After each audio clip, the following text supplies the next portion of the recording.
Welcome to வேதிகை. பட்டினத்தாரம் 3 எபிசோடும் பார்த்துருப்பேன். இப்போ conclusion. இந்த எபிசோடு வந்து கன்க்ளூஷன் எபிசோடு. பெரிய குபேரன் அவங்க வந்து அந்த குபேரன் வந்து இங்கே காவேரி பூம்பட்டினத்தில் வந்து பார்த்துட்டு அதுக்கு ஆசைப்பட்டான்னு பகவான் வந்து இங்கேயே அமைச்சு வச்சுட்டார். அதனால் எண்ணம் தான் செயல்ங்கிறது ஒன்று நன்னா புரிஞ்சுக்கோங்க. அதுலேருந்து நம்ம என்ன எண்ணுறோமோ அந்த எண்ணம் செயல் வடிவில் நமக்கு இறைவன் கொடுக்கிறான். இது ரொம்ப ரொம்ப முக்கியமான ஒரு விஷயமாக அதை நான் நினைக்கிறேன். இப்போ நான் உங்களுக்கு சொல்கிறது ஏன்னா, திடீர்னு ஒருத்தரை பார்த்துட்டு ஐயோ அவள் அவ்வளோ பெரிய பணக்காராளாக இருக்காளே, நம்ம இப்படி இருக்கோமே, அவள் கார் வச்சுட்டுருக்காளே, அவள் அடுத்த ஜென்மத்தில் அதுவாக வச்சு அவளை மாதிரி பிறக்க வச்சு கார்கள் எல்லாத்தோடையும் இது பண்ணி அவளுக்கு இருக்கிற துன்பமும் நம்மளுக்கு இருக்காப்ப பண்ணிவிடுவார். இப்போது பட்டினத்திற்கால் எவ்வளோ துன்பப்பட்டிருக்கார். ஆசைப்பட்டார், காவேரி பூம்பட்டத்தை அழகாக பார்த்தார். அழகாக அங்கே குபேரனாகவே இருந்திருக்கலாம்ல. இங்கே வந்து எவ்வளோ கஷ்டம், வரப்பில் படுத்துக்க முடியல, பிச்சைக்கார நாட்டம் ஒரு துண்டை கட்டி நலைஞ்சார். எவ்வளோ கஷ்டம் பார்த்தல. அதனால் எண்ணம் தான் செயலாடுது. நாம் என்னவாக இருக்கோமோ அதே மாதிரி இருந்து நல்லபடியாக முக்தி அடையணும். இதை ஒன்று நம்ம ப்ரே பண்ணிக்கணும் பகவான்கிட்ட, அதான் முக்கியம். காமாட்சி கையில் பார்த்தா கரும்பு இருக்கும், பார்த்துருக்கேன் இல்லையா? அப்புறம் யானையை வந்து வசப்படுத்துறதுக்கு கரும்பை கொடுத்து வசப்படுத்துவாள். அது சொன்னபடியெல்லாம் கேட்கும். இப்போ நாய்க்கு ஒரு பிஸ்கட் போட்டால் அது உட்காருனா என்ன செய்யறதில்ல, உட்கார சிடாவும் அப்படின்னா கை கொடு அப்படின்னு ஒரு பிஸ்கட் கொடுத்தா நம்ம சொல்கிறதெல்லாம் கேட்கும். அது மாதிரி யானைக்கு கரும்பு கொடுப்பாள். பட்னாத்தார் கையிலையும் கரும்பு இருந்தது. இந்த காமனை வெல்வதற்குத்தான் அந்த கரும்பு காமாட்சி கையில் கரும்பு வில் பண்ணான், மன்மதனை அழிக்கிறதுக்கு. அதே போல் இந்த காமம் தன்னை தாக்கக்கூடாது அப்படிங்கிறதுக்காகவும் பட்டினத்தார் கையில் கரும்பு வச்சுட்டுருக்கார், அது சொல்லலாம்.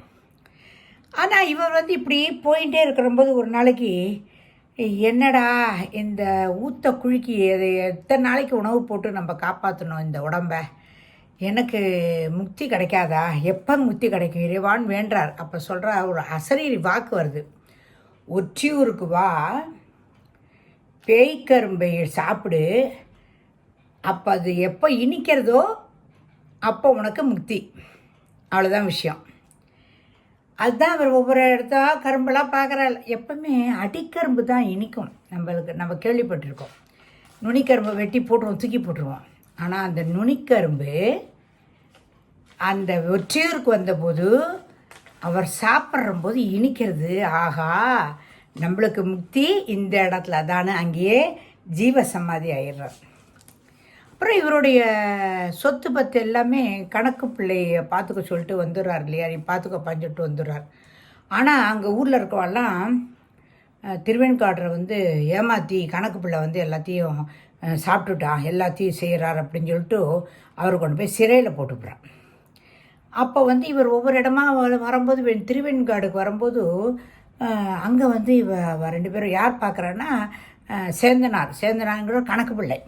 அந்த கணக்கு பிள்ளையோட மனைவியும் அவருடைய மகனும் வந்து பார்க்குறம்போது இந்த மாதிரி எங்கள் அப்பா வந்து சிறையில் அடைச்சிருக்கா, எங்கள் அப்பா எந்த தப்பும் பண்ணலை, நீங்கள் வச்சுட்டு போன சொத்தை நல்ல முறையில் தான் பெருக்கி அதை நிறையா தான தர்மம் தான் செஞ்சார், ஆனாலும் எங்கள் அப்பா வந்து சிறையில் இருக்கான முடியும் கண்ண முடியும்னு சிவனை நினைக்கிறார். விநாயகர் வந்து அங்கே சிறையில் கதவை உடைச்சி கையில் இருக்கிற விலங்கை அறுத்து அவர் வெளியேற்றுறது விநாயகர். எல்லாருக்கும் இது தெரிஞ்சுடுறது, அடே அப்பா இவ்வளோ ஒரு அற்புதமா அப்படின்னு. ஆனால் இவர் வந்து என்ன பண்ணுறார், அங்கேயிருந்து வந்துட்டு எனக்கு வேணவே வேணாம், இனிமேல் இது ரொம்ப கெட்ட பேர் ஆகிடுது அப்படின்னு சொல்லிட்டு சேந்தனார் சொல்கிறபோது, நீ கவலைப்படாத, நீ போய் சிதம்பரத்துக்கு போய் விறகு வெட்டி புழ, அங்கே போய் விறகு வெட்டி இது பண்ணி சம்பாதிச்சு வரதில் எல்லாத்தையும் செலவழிச்சிக்காத, உனக்கு குடும்பத்துக்கு வச்சுட்டு மிச்சத்தை தான தர்மம் பண்ணு, சிவ கைங்கரியத்தெல்லாம் பண்ணு அப்படின்னு சொல்லி அவருக்கு இது பண்ணி முக்தி கொடுக்குறார். இப்படி இந்த பட்டினத்தார் வாழ்க்கையில் ஒவ்வொன்றுமே ரொம்ப அழகானது.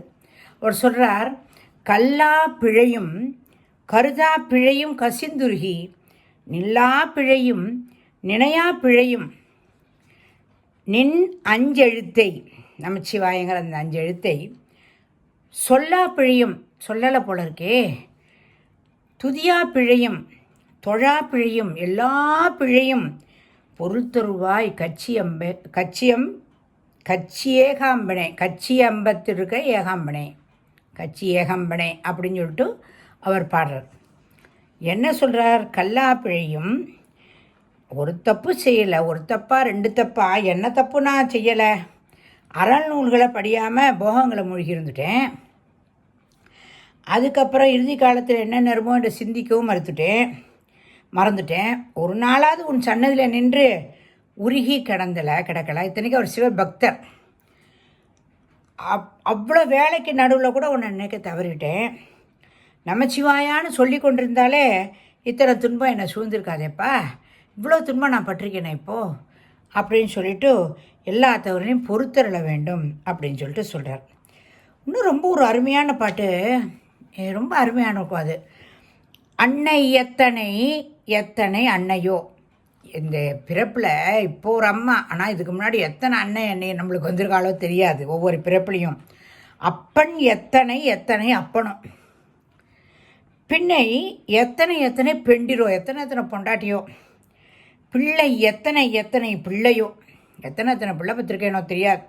முன்னை எத்தனை ஜென்மமோ முடனாய் அடியேனும் அறிந்திலேன், இன்னும் எத்தனை ஜென்மமோ என் செய்வேன் கச்சி ஏகாம்ப நாதனே அப்படின்னு சொல்லிட்டு வணங்குறார்.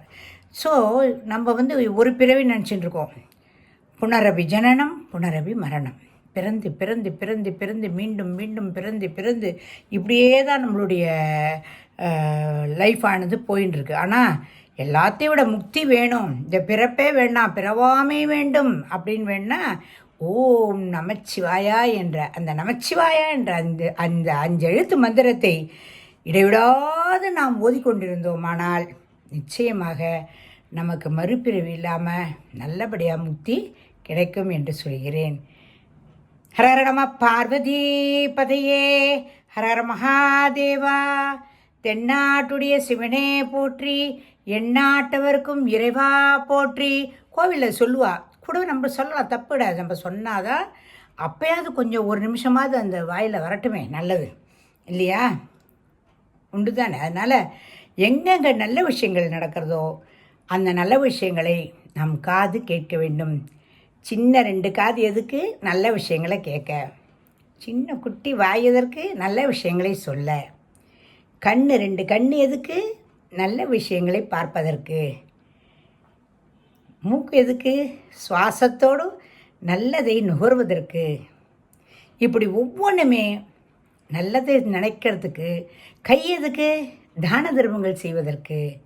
கால் எதற்கு? கோயிலாக போயிட்டு வர்றதுக்கு, நல்ல கோயில்களை போய் தரிசனம் பண்ணுவதற்கு. இதெல்லாம் சின்ன வயசுலேயே இதெல்லாம் செஞ்சால் தான் வயசான காலத்தில் ஐயோ அங்கே போகலையே இங்கே போகலைன்னு இந்த குறை இருக்காது. நம்ம நிச்சயமாக நமக்கு முக்தி கிடைக்கும். நம்ம திருப்பி புனரபிஜனம் இந்த உலகத்தில் மீண்டும் உழலாமல் இருக்கிறதுக்கு பட்டினத்தாரை வணங்கி விடைபெறுவோம். நன்றி, வணக்கம். தயவு செஞ்சு ஷேர் பண்ணுங்கோ, சப்ஸ்கிரைப் பண்ணுங்கோ, இது எல்லாத்தையும் கொண்டு போய் சேருங்க. தேங்க்யூ.